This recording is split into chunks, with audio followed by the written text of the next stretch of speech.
I would like to continue to show you some games from this beautiful book. Of course, keep in mind that in the book there are more detailed annotations in the game that what I actually show you over the board, for a simple reason. Sometimes to me some annotations are a little too long, and I don't think I would have been able to find them over the board, and so if it is not something big, I generally send the future reader of this book to the book itself if they enjoy to see all the annotations.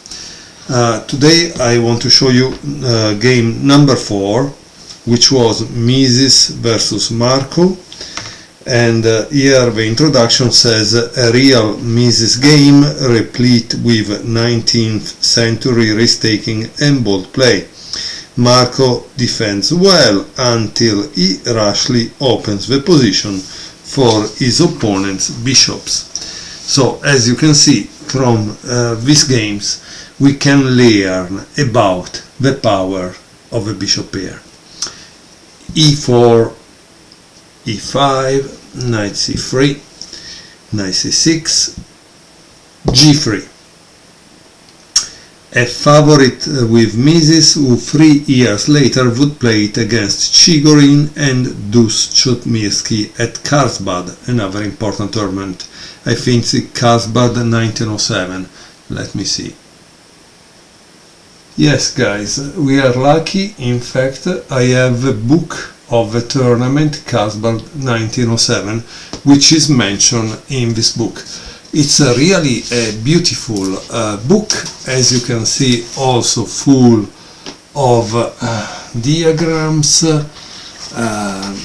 There are all the games. It's really great, and the great thing is that I bought it for like $15. So sometimes you need to wait the right moment to buy the books, right? To me, it's really amazing to have a book that is like 500 pages for a tournament. I like tournaments of the past. I would like to see more tournament books also of today, but unfortunately today we just enjoy this kind of popcorn culture and watch the tournaments on the TV. And maybe it's a little too fast, we don't really taste it well. Okay, so after g3, as you can see, the comment of saying that this same move was played 3 years later, it tells you how we are at move 3. In that time, this would be a kind of novelty. Can you imagine?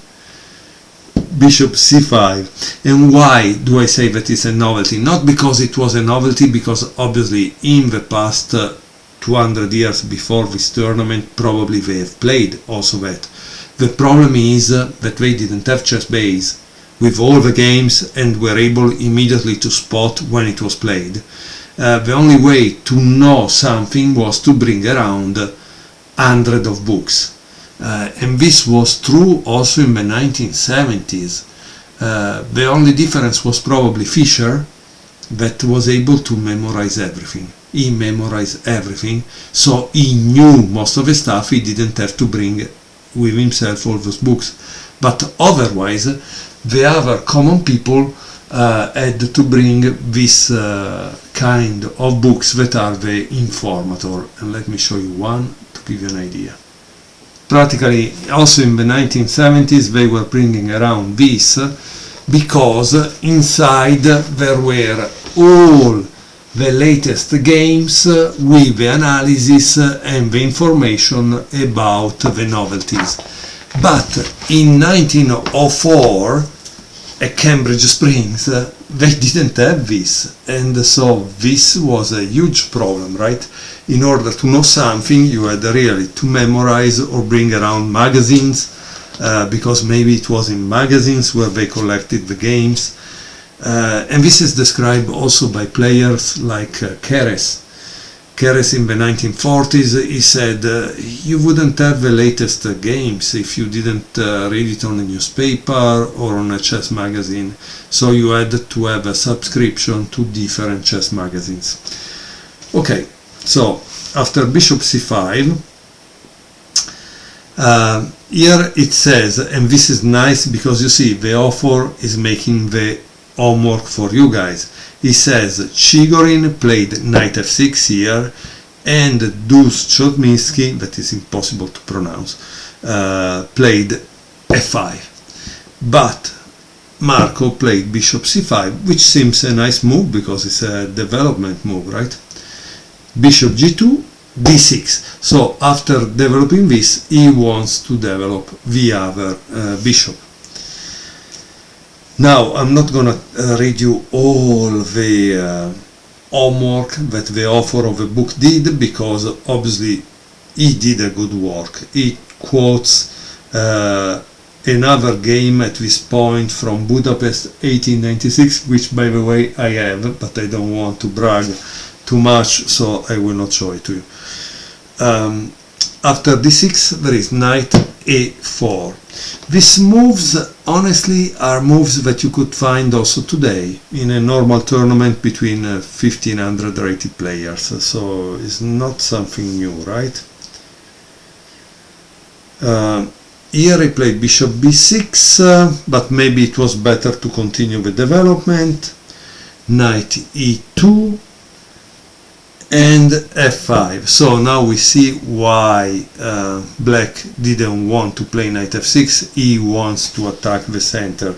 The problem here of attacking the center, and I tell you obviously with the knowledge of a player from 2024, is the fact that black still didn't finish the development. So I understand attacking the center, but this is kind of weakening the king side. I don't like it very much, okay? I don't like it very much, honestly. And then notice what happens here. Black loses the bishop pair, and that's also not nice. A takes b6, d3, and queen f6. Again, black is a little slow in development, not a good thing, right? And in fact now he gets immediately chastised, because guess what? f4. Also white is starting to attack. F takes e4, d takes e4, bishop g4, and here he plays c3. c3, interesting move. I think this c3, obviously here in the book is not explained. I think he shows a line with h3, but honestly this c3 is kind of interesting. Let me tell you why. Because it opens this diagonal. So if black tries to castle on this side, the queen can come here and start to an attack which is very, very powerful. I don't know what happened, because again I never saw any of these games, and I'm enjoying them with you on this video. Queen f7, and now there is h3. Bishop takes e2, queen takes e2. Okay, as you can see, probably Marco didn't have the right idea, because in the open games you want to keep your bishop pair.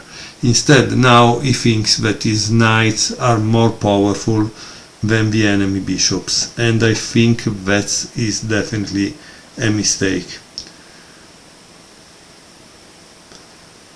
Okay, now we see why he played queen f7, because of this. Rook takes a2, rook takes a2, queen takes a2.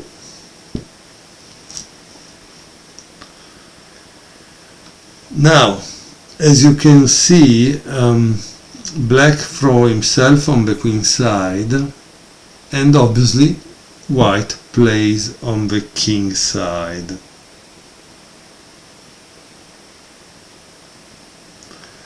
Obviously goes back to defend this, and the castle. And finally there is knight f6. Honestly, I'm not impressed by both sides, because they don't play like we play today, and they would pay a huge price playing like this. Let's see what happens in this game. Obviously here white could have played queen c8, but this just simplified the position. Instead he preferred to play queen e2, and now there is castle. So we are at move 17, and we could say that both of them finish the development.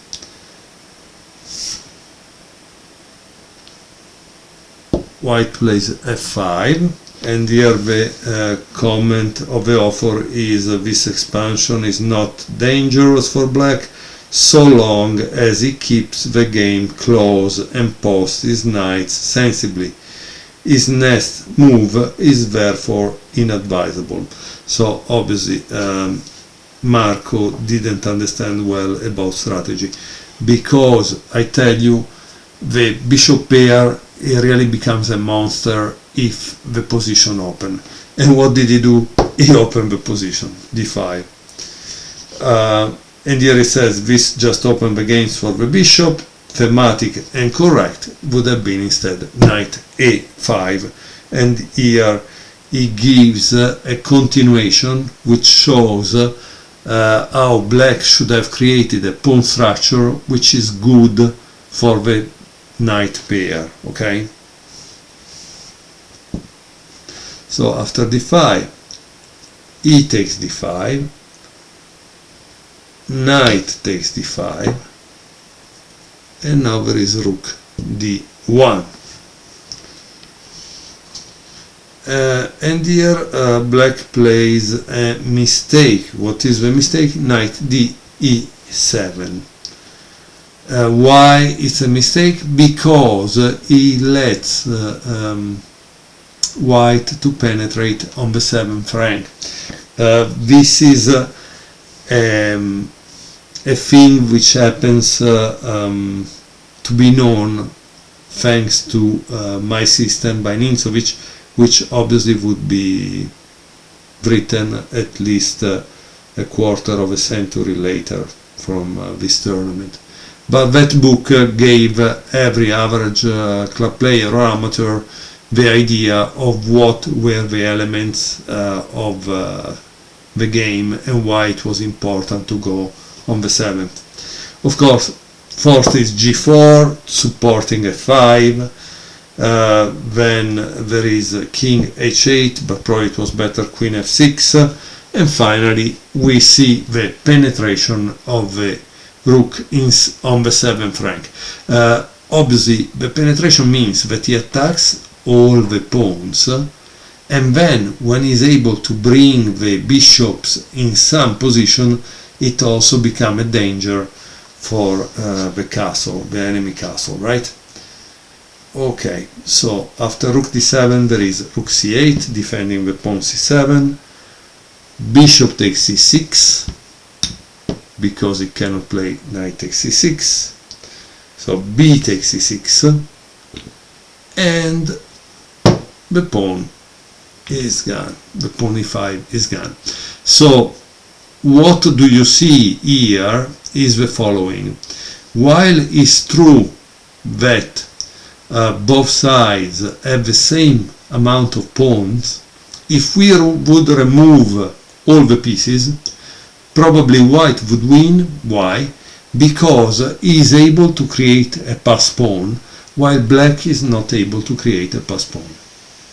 So that's the real problem of this position. So at endgame level is definitely better, okay? And here it seems that black played this move, knight g6, and of course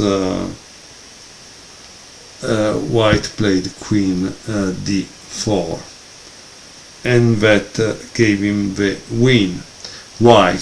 Because if he plays this, because obviously if you don't play, this is the problem, right? You have a big problem here, and of course this is going down, so he plays this, then there is this, and if he plays this, boom, this move wins. So that's why after queen d4 black resigned. A nice game, as you can see, but in the time it seems they were a little not so good in judging the position. I hope you enjoyed this game from Cambridge Springs 1904, a big success for Marshall, and of course a lot of historical research, a lot of nice annotation. Clearly a beautiful book to have in your own chess library. Thank you for watching.